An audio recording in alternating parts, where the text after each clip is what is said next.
പിതാവിൻ്റെയും പുത്രൻ്റെയും പരിശുദ്ധാത്മാവിൻ്റെയും നാമത്തിൽ ആമേൻ. എൻ്റെ പ്രിയപ്പെട്ടവരെ, ഗുഡ് മോർണിംഗ്. ഇന്ന് മാർച്ച് 4 തീയതി ചൊവ്വാഴ്ച. നമുക്ക് പ്രത്യക്ഷ പ്രാർത്ഥനയ്ക്ക് തുടങ്ങാം. അമ്മേ പരിശുദ്ധ അമ്മേ, അമ്മേ പരിശുദ്ധ ദൈവമാതാവേ, ദൈവമാതാവേ, കൃപാസനത്തിലൂടെ ഞങ്ങൾക്കും ഞങ്ങളുടെ ദേശത്തിനും അമ്മ മധ്യസ്ഥം തേടി തന്ന എല്ലാ അനുഗ്രഹങ്ങൾക്കും കൃപകൾക്കും ഞങ്ങളിപ്പോൾ ഹൃദയം നിറഞ്ഞ നന്ദി പറയുന്നു.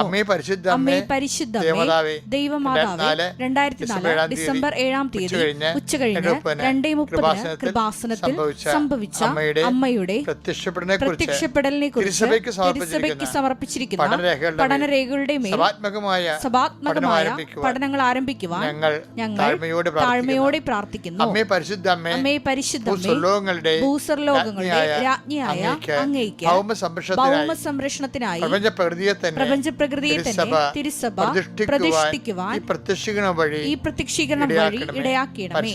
പരിശുദ്ധമ്മേ, ജപമാല മാതാവേ, സകല കൃപാസനം പ്രാർത്ഥനയോടും ചേർത്ത് ഞങ്ങളിപ്പോൾ പ്രാർത്ഥിക്കുന്ന ഈ കുടുംബത്തിന്റെ പ്രത്യേക നിയോഗം. പരമക്കളെ,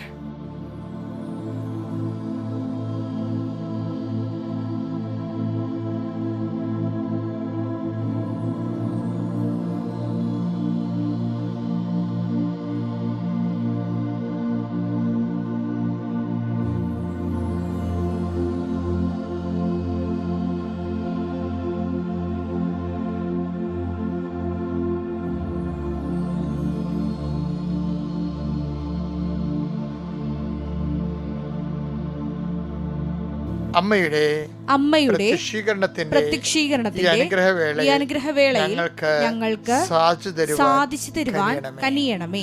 ആമേൻ. വിശ്വാസ പ്രമാണം. സർവശക്തനായ പിതാവും ആകാശത്തിന്റെയും ഭൂമിയുടെയും സൃഷ്ടാവുമായ ദൈവത്തിൽ ഞാൻ വിശ്വസിക്കുന്നു. അവിടുത്തെ ഏകപുത്രനും ഞങ്ങളുടെ കർത്താവുമായ ഈശോ മിശിഹായിലും ഞാൻ വിശ്വസിക്കുന്നു. ഈ പുത്രൻ പരിശുദ്ധാത്മാവിനാൽ ഗർഭസ്ഥനായി കന്യകാമറിയത്തിൽ നിന്ന് പിറന്ന് പൊന്തിയോസ് പീലാത്തോസിന്റെ കാലത്ത് പീഡകൾ സഹിച്ച് കുരിശിൽ തറയ്ക്കപ്പെട്ട് മരിച്ച് അടക്കപ്പെട്ട് പാതാളങ്ങളിൽ ഇറങ്ങി മരിച്ചവരുടെ ഇടയിൽ നിന്ന് 3-ാം നാൾ ഉയർത്ത് സ്വർഗത്തിലേക്ക് എഴുന്നള്ളി സർവശക്തിയുള്ള പിതാവായ ദൈവത്തിന്റെ വലതുഭാഗത്തിരിക്കുന്നു. അവിടെ നിന്ന് ജീവിക്കുന്നവരെയും മരിച്ചവരെയും വിധിക്കുവാൻ വരുമെന്നും ഞാൻ വിശ്വസിക്കുന്നു. പരിശുദ്ധാത്മാവിലും ഞാൻ വിശ്വസിക്കുന്നു. വിശുദ്ധ കത്തോലിക്കാ സഭയിലും പുണ്യവാന്മാരുടെ ഐക്യത്തിലും പാപങ്ങളുടെ മോചനത്തിലും ശരീരത്തിന്റെ ഉയർപ്പിലും നിത്യമായ ജീവിതത്തിലും ഞാൻ വിശ്വസിക്കുന്നു. ആമേൻ. സ്വർഗ്ഗസ്ഥനായ ഞങ്ങളുടെ പിതാവേ, അങ്ങയുടെ നാമം പൂജിതമാകണമേ. അങ്ങയുടെ രാജ്യം വരണമേ. അങ്ങയുടെ തിരുമനസ് സ്വർഗത്തിലെ പോലെ ഭൂമിയിലും ആകണമേ. അന്നു വേണ്ടുന്ന ആഹാരം ഇന്ന് ഞങ്ങൾക്ക് തരണമേ. ഞങ്ങളോട് തെറ്റ് ചെയ്യുന്നവരോട് ഞങ്ങൾ ക്ഷമിക്കുന്നത് പോലെ ഞങ്ങളുടെ തെറ്റുകൾ ഞങ്ങളോടും ക്ഷമിക്കണമേ. ഞങ്ങളെ പ്രലോഭനത്തിൽ ഉൾപ്പെടുത്തരുതേ, തിന്മയിൽ ഞങ്ങൾ രക്ഷിക്കണമേ. ആമേൻ. നന്മ നിറഞ്ഞ മറിയമേ, സ്വസ്തി. കർത്താവ് അങ്ങയുടെ കൂടെ സ്ത്രീകളിൽ അങ്ങ് അനുഗ്രഹിക്കപ്പെട്ടവളാകുന്നു. അങ്ങയുടെ ഉദരത്തിൻ ഫലമായി ഈശോ അനുഗ്രഹിക്കപ്പെട്ടവനാകുന്നു. പരിശുദ്ധ മറിയമേ, തമ്പുരാന്റെ അമ്മേ, പാപികളായ ഞങ്ങൾക്ക് വേണ്ടി ഇപ്പോഴും ഞങ്ങളുടെ മരണസമയത്തും തമ്പുരാനോട് അപേക്ഷിക്കണമേ. ആമേൻ. എൻ്റെ പ്രിയപ്പെട്ടവരെ, സന്തോഷത്തോടെ നമുക്ക് അനുദിന അനുഗ്രഹ പ്രാർത്ഥനയിലേക്ക് വരാം. കർത്താവേ, ഞങ്ങളുടെ മക്കൾക്ക് പരീക്ഷയുടെ കാലമാണ്. കുടുംബങ്ങളെല്ലാം ജാഗ്രതയോടെ വായനാ വെളിച്ചം തെളിച്ചുകൊണ്ട് രാത്രിയെ പകലാക്കി പ്രാർത്ഥിക്കുന്ന കുഞ്ഞുങ്ങളെ സംബന്ധിച്ച് പ്രാർത്ഥിക്കുന്നു. SSLCക്കാരെയും ബോർഡ് എക്സാമിനെയും യോഗ്യതാ പരീക്ഷയും മത്സര പരീക്ഷയും OET പോലെയുള്ള യോഗ്യതാ പരീക്ഷകളെയും PSC പോലുള്ള മത്സര പരീക്ഷകളെയും അങ്ങനെ ദിവസത്തിന് അവർ പരീക്ഷാർത്ഥികളെ അങ്ങനെ ദിവസത്തിനെ സംബന്ധിച്ച് പ്രാർത്ഥിക്കുന്നു. കർത്താവെ, അങ്ങ് മക്കളിൽ അനുഗ്രഹം ചൊരിയണമെന്ന് പ്രാർത്ഥിക്കുന്നു. കൂടുതൽ പ്രയാസങ്ങളിലിരിക്കുന്നവരെ കൂടുതൽ സഹായിക്കുകയും അവരുടെ കഴിവിനേക്കാൾ ഉപരി അങ്ങയുടെ കൃപ കൊണ്ട് കുടുംബങ്ങളെ സന്ധിക്കണമെന്ന് പ്രാർത്ഥിക്കുന്നു. ഞങ്ങളുടെ കഴിവിനാലല്ല കർത്താവെ, അങ്ങയുടെ കൃപയാലാണെന്ന് ഞങ്ങൾ ഏറ്റേറ്റ് പറയുന്നു. കർത്താവെ, നിൻ്റെ പീഡാനുഭവത്തിൻ്റെ യോഗ്യത, നിൻ്റെ കുരിശുമണ്ഡത്തിൻ്റെ യോഗ്യത, നിൻ്റെ തിരുവാല മുറിവിൻ്റെ യോഗ്യത, നിൻ്റെ മുളുക്കിടത്തിൻ്റെ യോഗ്യത, കർത്താവെ, നിൻ്റെ ഉയർത്തെഴുന്നേൽപ്പിൻ്റെ യോഗ്യതയാൽ അങ്ങനെ മക്കളോട് കരുണത്തോതിനെന്ന് പ്രാർത്ഥിക്കുന്നു. എൻ്റെ കർത്താവിൻ്റെ ഉന്നതമായ നാമത്തിൽ സഭയുടെ അധികാരത്തിൽ കുരിശടയാളത്തിൽ ദൈവശക്തി നിങ്ങളുടെ തൊഴിലിടങ്ങൾ അനുഗ്രഹിക്കപ്പെടട്ടെ. നിങ്ങളുടെ ജീവിത മാർഗങ്ങൾ അനുഗ്രഹിക്കപ്പെടട്ടെ. നിങ്ങൾ എന്തിനു വേണ്ടിയാണോ ഇന്ന് മനസ്സുകൊണ്ട് വേദനിക്കുകയും കഷ്ടപ്പെടുകയും അതിനുവേണ്ടി നടക്കുകയോ ഇല്ലയോ എന്ന് ആശങ്കപ്പെടുകയും ചെയ്യുന്ന വിഷയങ്ങളിൽ പരിശുദ്ധ അമ്മയെ കൃപാസന ആൾത്താരെ ജീവനോടെ പ്രത്യക്ഷപ്പെട്ട പരിശുദ്ധ അമ്മയുടെ പ്രത്യേക മാധ്യസ്ഥത്താൽ നീ അനുഗ്രഹീതരായിരിക്കുവാനും രാത്രി വരുമ്പോൾ ആശ്വാസം നീ പ്രാപിച്ചിരിക്കാനും കർത്താവിൻ്റെ ഉന്നതമായ നാമത്തിൽ ഞാൻ നിന്നെയും നിന്റെ ഉദ്യമങ്ങളെയും ദൗത്യങ്ങളെയും യാത്രകളെയും കർത്താവിൻ്റെ നാമത്തെ ആസ്വദിക്കുന്നു. നിത്യം പിതാവും പുത്രനും പരിശുദ്ധാത്മാവിനെ നീക്കുക. എൻ്റെ പ്രിയപ്പെട്ടവരെ, നമ്മൾ ഇന്ന് വായിക്കാൻ പോണത് യോഹന്നാന്റെ സുവിശേഷം 5-ാം അധ്യായം 1 മുതൽ 7 വരെയുള്ള വചനങ്ങൾ.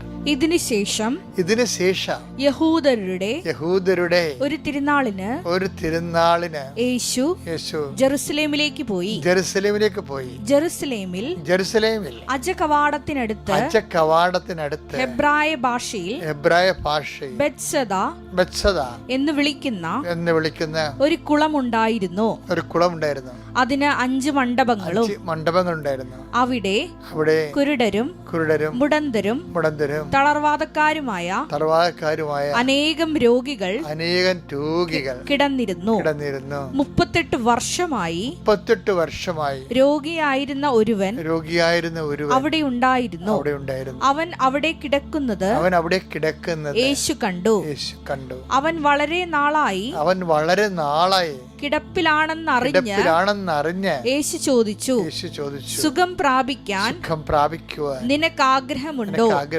അവൻ പറഞ്ഞു, കർത്താവേ, വെള്ളമിളകുമ്പോൾ എന്നെ കുളത്തിലേക്ക് ഇറക്കാൻ ആരുമില്ല. ഞാൻ എത്തുമ്പോഴേക്കും മറ്റൊരുവൻ വെള്ളത്തിൽ ഇറങ്ങിക്കഴിഞ്ഞിരിക്കും. എൻ്റെ പ്രിയപ്പെട്ടവരെ, ഇത് സുന്ദരമായ ഒരു സുവിശേഷ സംഭവമാണ്. ഇതേക്കുറിച്ച് നിങ്ങൾ ഒത്തിരി കേട്ടിട്ടുണ്ട്. ഞാൻ കേട്ടതൊന്നുമല്ല പറയാൻ ഉദ്ദേശിക്കുക. ഞാൻ പലപ്പോഴും നിങ്ങൾ പങ്കുവെക്കണതേ എൻ്റെ ആധ്യാത്മിക ജീവിതത്തിൽ കർത്താവ് എന്നോട്, എൻ്റെ ധ്യാനങ്ങളിൽ കർത്താവ് എന്നോട് പറഞ്ഞ കാര്യങ്ങളായിരിക്കും. ഞാൻ മിക്കവാറും ഇതൊന്നും വായിച്ചിട്ടൊന്നുള്ള പുസ്തകമല്ല. ചിലതൊക്കെ ശാസ്ത്രീയമായ കാര്യങ്ങൾ ക്ലാരിഫിക്കേഷന് വേണ്ടി ഞാൻ ചില വ്യാഖ്യാനങ്ങൾ നോക്കും. പറയുമ്പോൾ തെറ്റിപ്പോകും. സഭയുടെ നിലപാട് കൂടി അറിയണമല്ലോ നമ്മൾ. അപ്പം അല്ലെങ്കിൽ പലപ്പോഴും ഞാൻ എൻ്റെ എപ്പോഴും ജീവിതത്തെ അഡ്രസ്സ് ചെയ്യാനാണ് ഞാൻ പലപ്പോഴും സുവിശേഷത്തെ ഒരു മാധ്യമമാക്കണത്.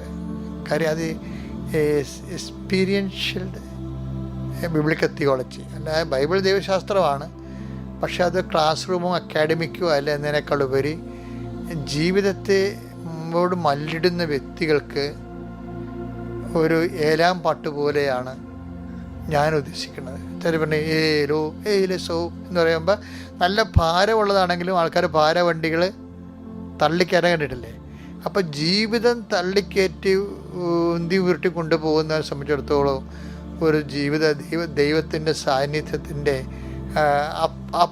അപ്പ് എന്ന് പറഞ്ഞാൽ നമ്മൾ ഓട്ടക്കാരെ പ്രോത്സാഹിപ്പിക്കുന്ന പോലെ ആണ് ഞാൻ ശരിക്കും പറഞ്ഞാൽ സുവിശേഷം എനിക്ക് കിട്ടിയിരിക്കുന്ന ഒരു അഭിഷേകം. അതാണ് ഞാൻ വിവേചിച്ചിരിക്കുന്നത്.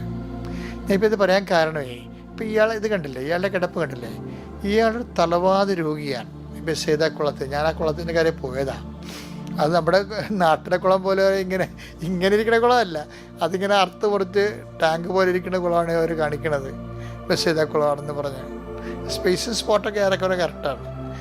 പക്ഷേ നല്ല ഒരു 8 അടിയൊക്കെ താഴെ ആഴമുണ്ടെന്ന് പറയുന്നത്. 8 അടി 6 അടി ഇങ്ങനെ ചതുരത്തിൽ കിടക്കും.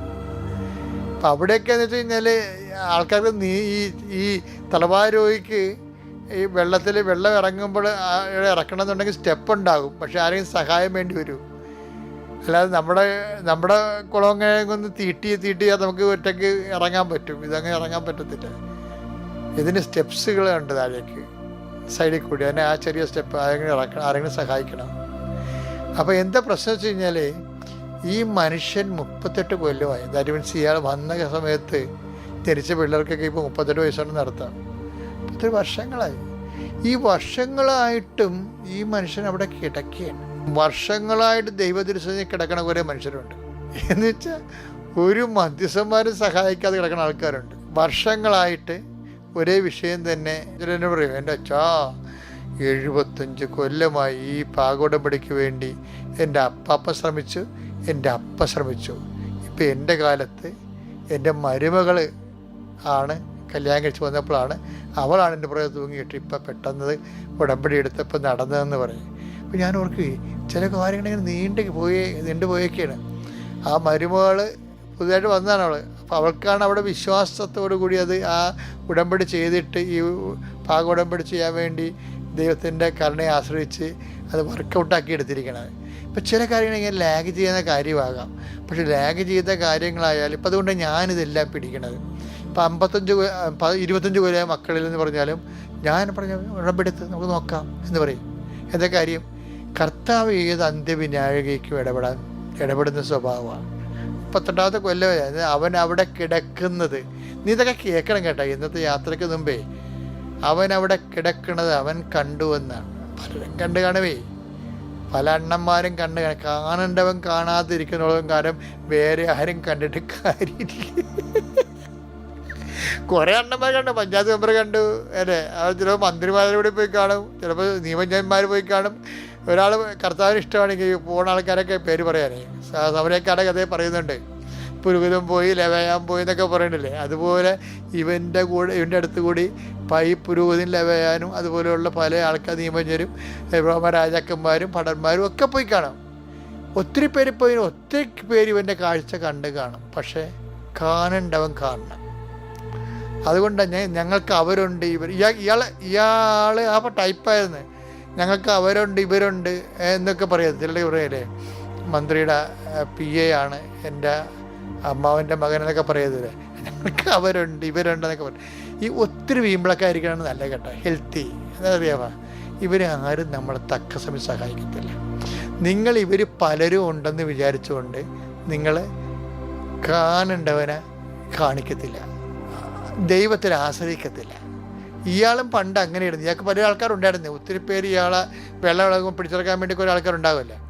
യഹൂദന്മാർ അങ്ങനെ പരസ്പരം സഹായിക്കുന്ന ആൾക്കാരല്ലെങ്കിൽ പോലും പൊതുവെ നോക്കുമ്പോൾ നമുക്ക് സഹായിച്ചവരും ഉണ്ട്. യഹൂദന്മാരൊക്കെ അടച്ചുകുറ്റം പറയല്ലേ ഞാൻ.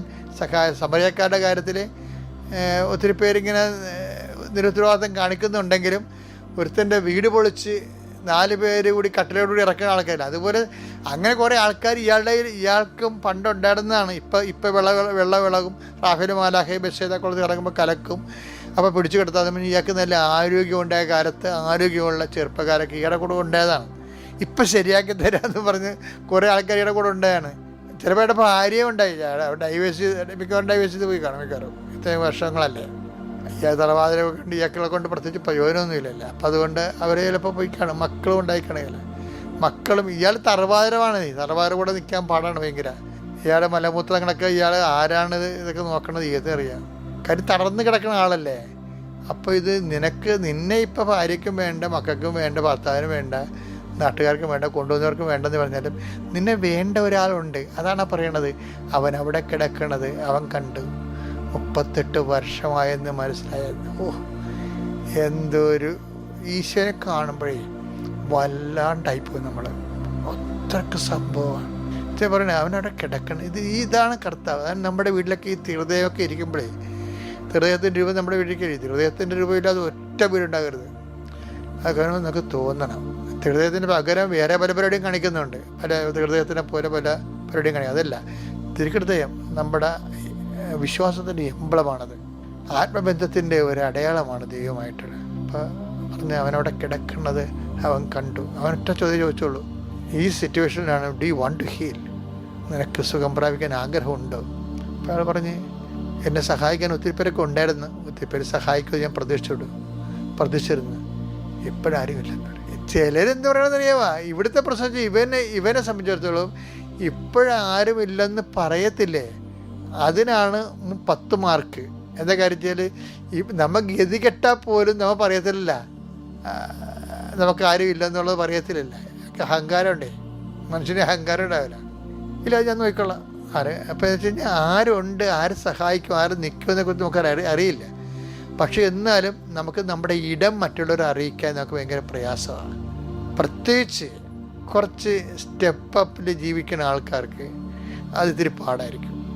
പാത്രങ്ങളൊക്കെ വിളിച്ച് പറയും, ആരും ഇല്ലൊക്കെ വിളിച്ച് നിലവിളിക്കുകയൊക്കെ ചെയ്യും. അതല്ല, നമ്മളെപ്പോഴും ദൈവത്തെ ഈ ഒരു വിഷയത്തേക്ക് ക്ഷണിക്കുമ്പോൾ നമ്മുടെ സ്റ്റാറ്റസ് ഒന്ന് ലോ ചെയ്യണം എപ്പോഴും നല്ലതാണ്. ചില ആൾക്കാർ ഭയങ്കര ജപ്തിയാണ്, കഷ്ടപ്പാടാണെന്നൊക്കെ പറഞ്ഞാലും ഒരിക്കലും ഇടവപ്പള്ളി പോകത്തില്ല, കൃപാസക്തി വരും. എന്താ കാര്യം? അപ്പോൾ നമ്മുടെ ഇടവകപ്പള്ളി ചെന്ന് പ്രാർത്ഥിച്ച് കൈയൊക്കെ വിരിച്ച് നിന്ന് പ്രാർത്ഥിച്ചാൽ നമുക്കെന്തോ കുഴപ്പമുണ്ട്. ചില കൃപാസക്തി വരത്തില്ല. എന്നറിയാമോ? കൃപാസക്തി വന്നാൽ എന്തോ പ്രശ്നമുള്ളത് കൊണ്ടാണ് കൃപാസക്തി വരണതെന്ന് മറ്റോട് ധരിക്കുകയില്ല. അപ്പോൾ നമ്മുടെ നാട്ടുകാരെ പോലും കൃപാസക്തി കണ്ടാൽ എന്ത് ചെയ്യും? വിട്ടുകൊടുക്കാൻ തയ്യാറല്ല. പക്ഷേ ഈ മനുഷ്യൻ അങ്ങനെയല്ല. അയാൾ സമ്മതിച്ചു, എനിക്ക് ആരും ഇല്ലെന്ന് പറഞ്ഞു.